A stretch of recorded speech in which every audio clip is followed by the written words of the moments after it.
Welcome back, Commanders, and today we've just received one of the biggest updates in a very long time. There isn't a new officer, unfortunately, but what there is so much change to a lot of the core things, including units here on the game. Also, guys, I do want to let you know we're going to be having one of the best defense videos coming up where I somehow managed to drop an insane amount of kills, and then again, this was all within the space of about 15 minutes. We ended up doing a crazy defense. I had such a good time. And honestly, even the enemy are a really good sport. So massive shout out to them. As always, guys, I just want to quickly say thank you for all the love and support in the most recent videos. Can we reach 100 likes on this update video? I think it'd be absolutely crazy. And once again, thank you so much for all the love and support. So guys, we're going to jump straight into talking about the new unit upgrades. Now, I was going to leave the unit upgrades towards the end, but it's crazy. Like, it's crazy. MBT might be making a comeback. Now, what I mean by that, guys, is they have received a massive update. So we're going to jump on over to the manual and I'm going to explain what that is. So if we check out the new attributes here, as you can see, they have added add-on armor. And this add-on armor place enhances the tank's protection against incoming attacks, okay? Increases blast damage resist by 75%, okay? That's quite a decent amount of blast damage resist. And what blast damage resist does, guys, if you're not aware, is it actually protects you from like the multiple units within that grid all being attacked at the same time. And not only does it increase by 75%, but it is granting a shield coefficient of 1000. This is nothing to do with officers. This is just main battle tanks now get a 1000 shield for 5 seconds after entering combat. Now, sure, it won't last 5 seconds. Any 1000 shield coefficient should be gone within 2 to 3 seconds max, okay? But overall, that still means your unit's not going to be getting damaged for at least 2 to 3 seconds, which is kind of crazy. Now, if you're tanking a base with an MB, you're going to get a little bit of protection before you then have your tanking officers. And you've obviously had the reduce of the 75% blast damage resist. So could MBTs be making a comeback? Especially field fighting now is going to be crazy. I think helicopters might not be able to absolutely dominate with all of these shields going off. But time will tell. Time will tell, because as we know in these games, it doesn't matter what is the current meta. It's always shifting. It will always be a repetitive circle of MB meta, then light tank meta, then heli meta, and so on. It'll keep going around because eventually they're going to make the MBs meta again, and then people are going to complain, and, well, maybe not necessarily complain, but people won't really be using other units too much because everyone will be using the MBs.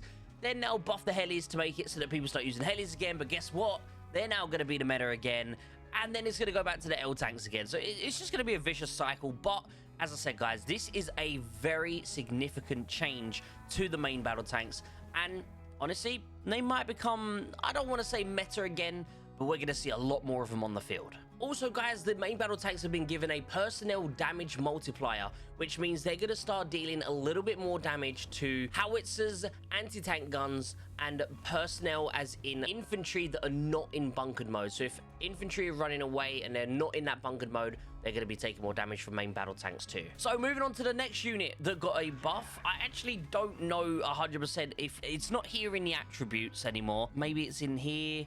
I'm not sure 100% where to find it, but basically what they've done, guys, is they've added sloped armor now to rocket launchers, which actually gives them more protection against normal attacks. So for example, when an MB does a normal attack, it's going to be dealing less damage to rocket launchers. Same with any ground force unit. Any ground force unit doing normal attacks against rocket launchers, it's going to have a little bit more protection. Will it be enough? I don't think so. We'll see it in action soon, I'm sure. But right now, I do believe that the rocket launcher is still going to be pretty weak. So we'll find out very soon. And guys, while we're on the conversation of units, the light tank. Many of you guys may know as of recent, the light tank itself was able to attack people if, say, someone flew over with a bomber or anything like that. They activated the base, and the L tank with inside the base was able to then start attacking ground force units that are nearby without leaving the base. Now, this was not intended. So what they've done now is they have made a change so that it will attack air units still while garrisoned, but it will no longer attack ground force units unless the base has been activated. So of course, if the base has been activated, it will still perform perfectly normal. It will start attacking units. But if your L is inside the base and the base itself is not activated, it will not be able to attack units because it's been started attacking the air unit. So it will still attack air units, but it will stop attacking ground units unless the base itself has been activated. So that is kind of the update for the units themselves and what they've been changed with. But they have also kind of updated some information regarding the attributes when it comes to units. So if you go in here and you click on attributes, you're able to see like more information about this. I generally thought this was already a thing. Maybe I'm wrong. Please let me know down in the comments, because I generally thought that you could see all this information, but they've just given you a bit more information on what classes as armor, what classes as personnel, and what classes as a fortification. So I think that obviously if you are someone who's new and you're still trying to learn the game, they have given you a lot more information to know exactly what is what on this game. And I think it's really cool that these little changes, especially for the newer player, obviously for us people who have been playing for a decent time now, we already know what the personnel is, we know what the armor is, we know what the fortification is. But when we first started, we weren't too sure. So I think it's very good to know what does class in each situation. Moving over to more informational upgrades, what they've done now is for officers, they have decided to give a different wording for a lot of things. For example, officer skill resilience.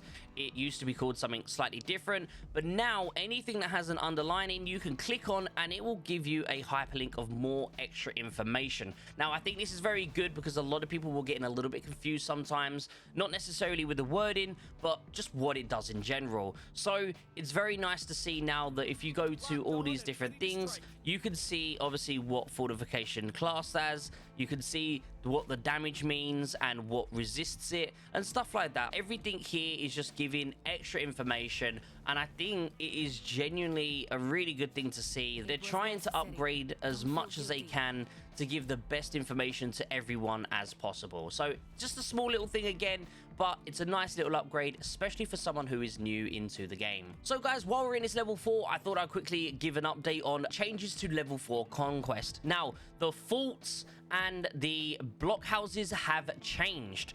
No longer do they offer firepower, but the first fort now will offer you some resource collection speed and production speed. This is obviously gonna just help with, in general, just collecting stuff quicker, but overall we're probably gonna miss out on all the firepower. But what they've done instead, because you no longer earn extra firepower stuff, there has been a change over onto the main level 3 and level 4. So if I jump on over here to, let's just go to any old map here. So I'm just gonna go back to Vienna, which is where we normally are. If you go into, for example, the forts over here, now they've also changed even the forts over here as well. So reserve 500. So again, I now get an extra 500 and I'm actually up to 11,000 now. So as I said, guys, they've changed a lot of the different things on the game when it comes to forts, labs and stuff like that. So there is no longer any firepower buffs, there's no longer any HP buffs except one which I'll show you in a second, and instead for level 2 and level 3 forts we now get the buff of the obviously the reserves. And then over in the level 4 city, guys, as I said, this has now changed from damage and damage resist to the collection. And finally, the blockhouse, which used to offer firepower of I think 6%, now offers you base HP of 5% and base HP recovery of 5%. It's nice to get that big buff. It does mean that once you go into the middle, you're gonna be a little bit stronger. So again, it doesn't last forever, but it's a nice little add-on. With that being said, as many of you may already know, let's just say you own 2 blockhouses, you're not gonna be getting 10%, okay? As you can see here, when occupying multiple strategic places, combat buffs of the same type will not stack, but support buffs will. Support buffs mean is, for example, the Alliance Repute. You will gain 6 points per minute instead of 3, but these combat ones, they will not count as double. Moving over to another little kind of cool update, and it is going to be regarding your resource collection. Now, the resource collections, as you can see here, you now earn more for your time. Now, I'm not too sure how long the time is. I'm going to quickly send it out and see if it's the same sort of time or not. But before, guys, level 6 would earn you 1.92 million. Now it earns you 2.02 million. The level 7 mine would earn you 2.16 million. Now it earns you 2.25 million. So those two are not that much of an upgrade. But the level 8 mine has gone from 2.4 million to 2.7 million. The level 9 farms, so once you start reaching the middle over here, guys, the level 9s are going to go from 2.72 million up to 3.6 million. That is a very big jump, considering the previous level 10s only got you 3 million. And then the newest level 10s are going to go from 3 million up to 4.5 million. Now, I think this is actually a crazy amount, and I'm kind of intrigued to see if the timer has changed. So let's have a look here. I think before it was around 4 hours to collect a level 8. Let's see if the time has changed. It should do, because I'm sure the collection speed is exactly the same.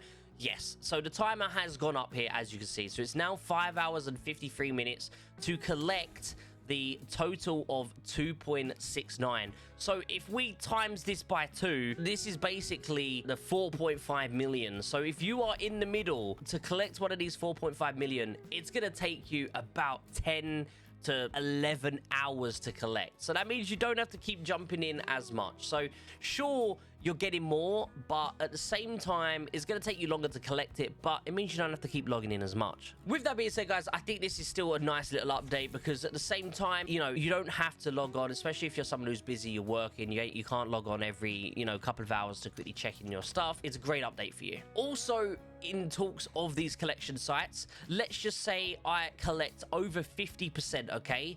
And then say I pull it back, or I die. So, you know, like if you have all your collection stuff out, when you die, they get pulled away. And then sometimes you'll go to send out your collection truck, and your collection truck will say, it will show you like 300k.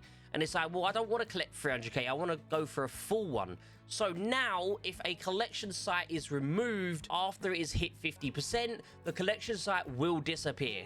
So you'll only ever be able to get 50% or more of them resources. So only a couple more things to go through here, and it's going to be a very quick one now. They've changed the supplies. If you go to other, you can see it here. They've moved, obviously, the more used and frequently used things to the top, so that it's for easier access. I don't really think that anything's changed in the buffs here. There's not much changed when it comes to the resources by the looks of things, but especially over here, you can see that the universal 5 stars are here.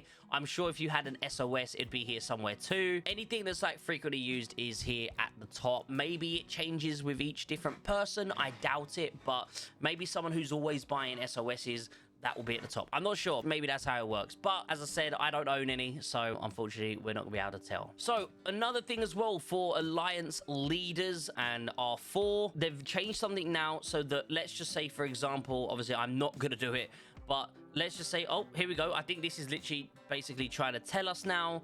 But what we could do is we are able to, for example, if I go over here, I'm actually able to disqualify someone. So let's just say this person hasn't been on, or especially in those bigger alliances, there's spies, whatever it may be. Normally, they're locked in. There's nothing you could do. They're locked in. They have to be there. Like, it's just very unfortunate. But for example, you can now disqualify someone, and when you disqualify them, it removes them from the level 4. They're not able to rejoin back to the level 4 until the next sign up. It just stops people from like jumping in, trolling, and doing stuff. So like, I think it's a very cool little feature, especially for the bigger alliances.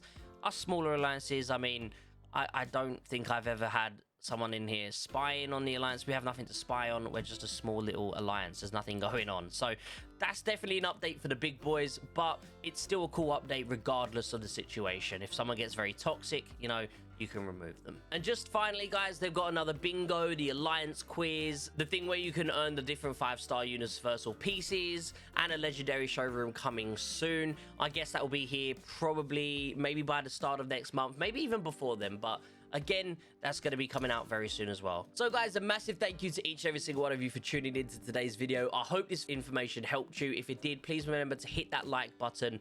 Think about sharing this video to all of your other friends and commanders. I'd really appreciate any exposure we can get. And as always, guys, I hope you have an absolutely amazing day, and I'll see you all in the next video.